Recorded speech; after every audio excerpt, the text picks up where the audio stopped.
Olá, estamos de volta e nesse bloco nós vamos trabalhar os crimes dentro, ainda dos crimes em licitações e contratos administrativos. Em especial, nós vamos trabalhar aí a perturbação do processo licitatório. Também quero falar com vocês violação de sigilo, em licitação, afastamento do licitante. Assim nós vamos seguindo, já que esse nosso módulo, ele exige que nós estudemos tantos quanto bastem, Eu espero falar de todos com vocês, porque penso serem todos importantes. O crime de perturbação de processo licitatório, nós tínhamos também, numa redação anterior, na Lei 8666 de 93, o crime no artigo 93, que era impedir, perturbar, que já trazia para nós uma redação posterior ao crime do artigo 326 do Código Penal. Então, hoje, a gente tem aí a contratação, na verdade, a perturbação de processo licitatório colocado no artigo 337.1, onde a gente tem o impedimento. O sujeito impede, perturba ou frauda a realização de qualquer ato do processo licitatório. Priscila, a pena dele é de 6 meses a 3 anos. Então, aqui, nós vamos só ter que tomar um cuidadozinho. Por quê? Por essa pena, é uma norma que piora, É uma norma que piora, porém, o que tem que tomar cuidado? Nós vamos ter a possibilidade, então, continua sendo detenção, mas piora no que tange a quantidade de pena máxima. Porque a pena máxima era antes de 2 anos, e hoje passa a ser de 3. Priscila, passando a ser de 3, nós não vamos ter a possibilidade de aplicar algumas coisas, mas muitas nós teremos. Por exemplo, ele não é uma infração de menor potencial ofensivo, mas vai comportar o sursi processual. Por quê? Porque o sursi processual, lá no artigo 89 da Lei 9.099/95, ele permite que nos crimes onde a gente tenha uma pena mínima, estabelecendo aí menor que 1, seria possível. Porém, o que acontece? O acordo de não persecução penal, ele afastaria essa aplicação. Então, é possível, diante da pena ser menor que 4, que seja dado ou oferecido a esse perturbador de processo licitatório o acordo de não persecução penal nos modos do artigo 28A, tá? Priscila, qualquer pessoa pode, veja, uma norma que piorou, porque aumentou a pena máxima, então não vai retroagir para alcançar fatos anteriores. Aqui, qualquer pessoa pode cometer, então é um crime comum, tá?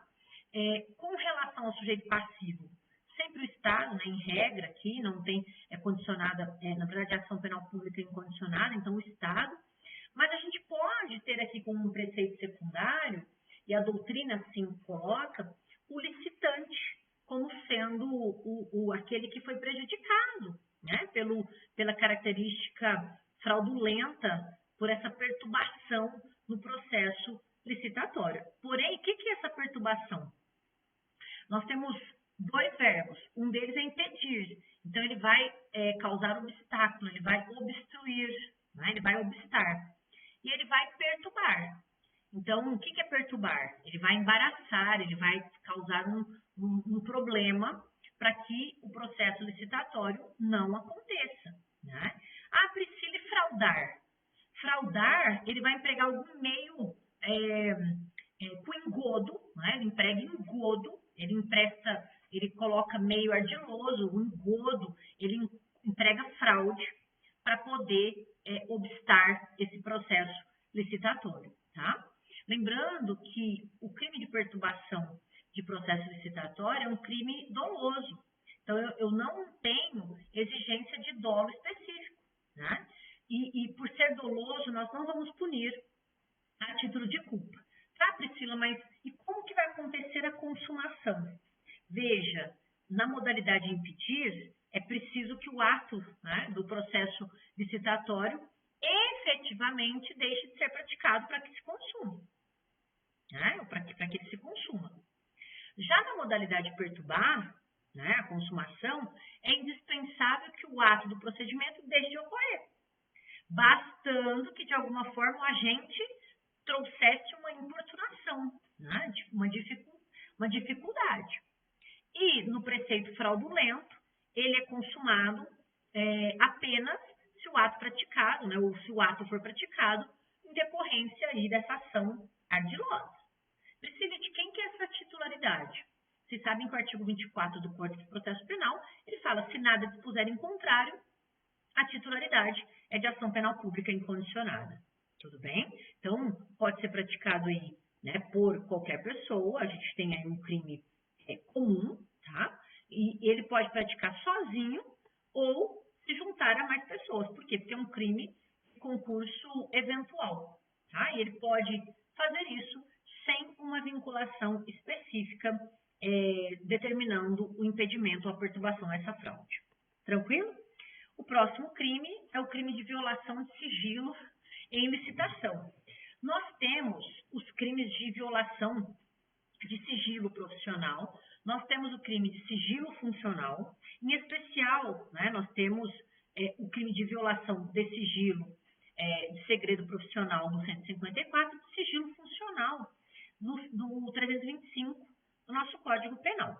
Só que aqui, né, a gente tem uma modalidade específica desse crime de violação de sigilo, porque não é qualquer coisa que será violada, né, e sim a contratação dessa licitação. Então, ele traz óbice a esse sigilo na proposta apresentada. Então, todo o processo licitatório, para resguardar que um, né, em detrimento do outro, seja escolhido porque já se conhece antecipadamente a proposta ofertada, para não termos isso ao sigilo, né, nesse processo.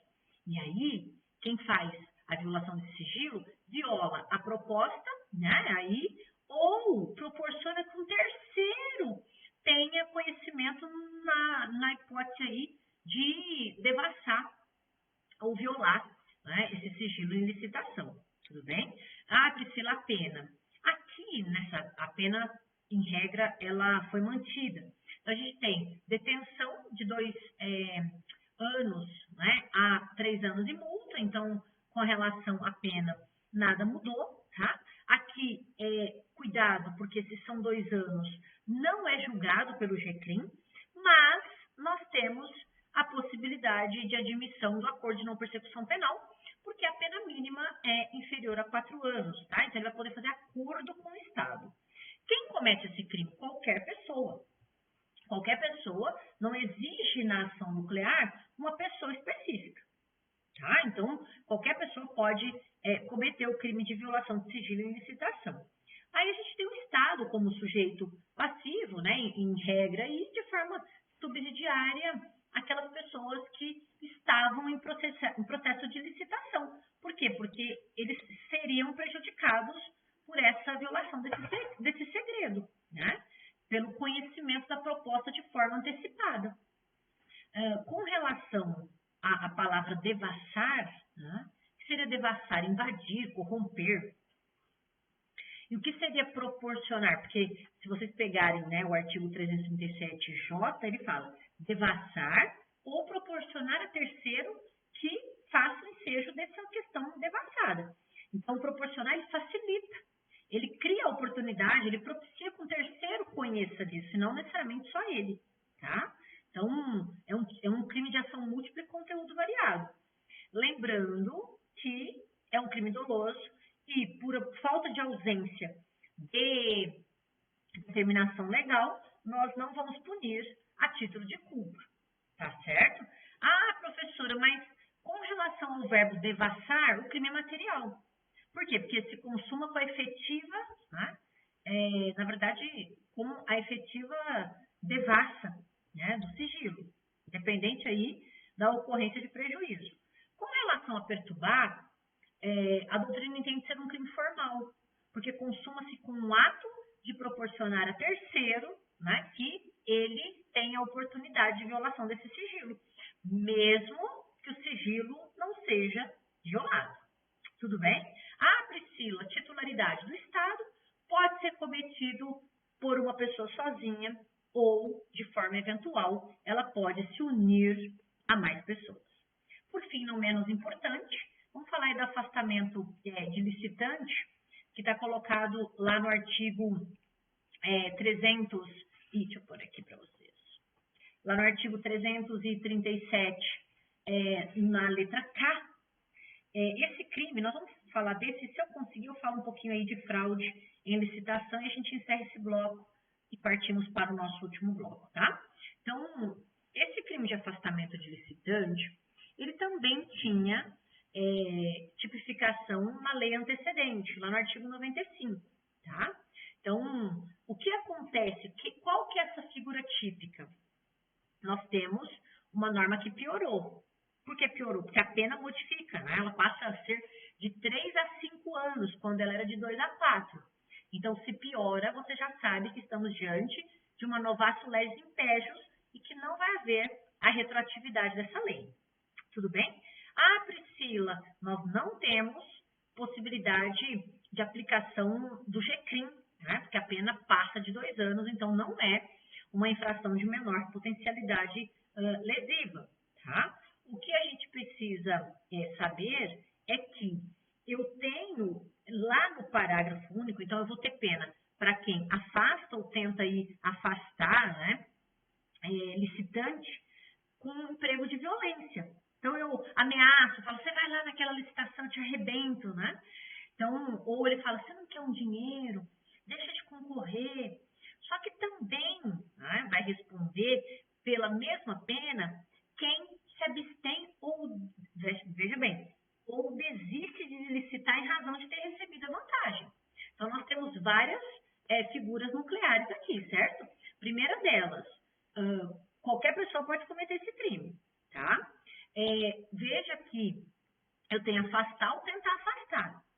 Como que eu vou afastar ou tentar afastar? Eu posso fazer por violência, então eu exerço né, violência física, eu tenho grave ameaça, né, eu tenho a possibilidade de empregar meio ardiloso, fraude, empregar engodo, eu tenho oferecimento de vantagem.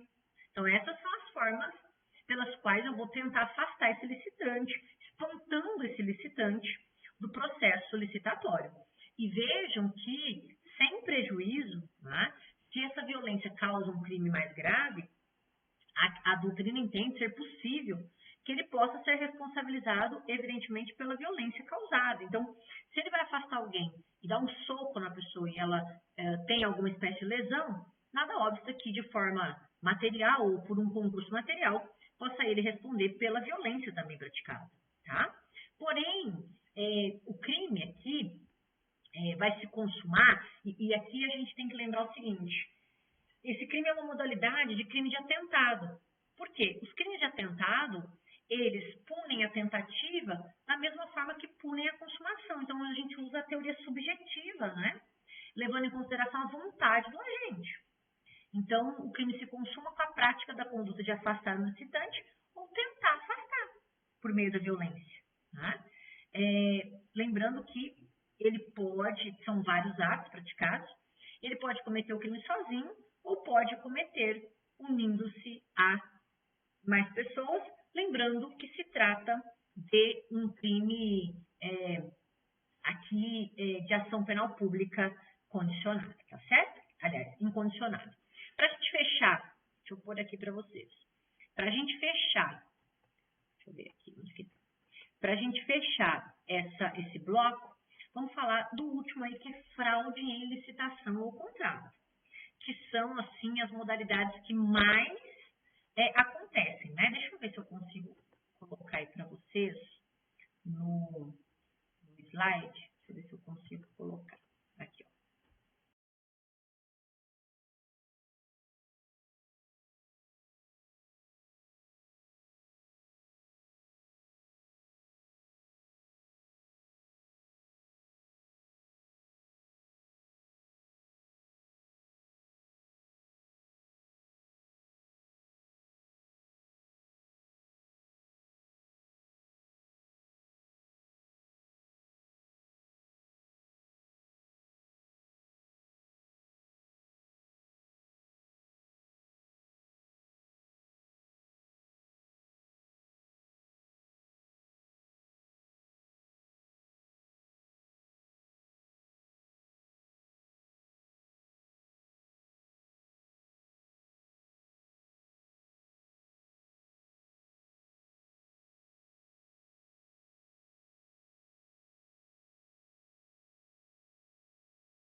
Tudo certo?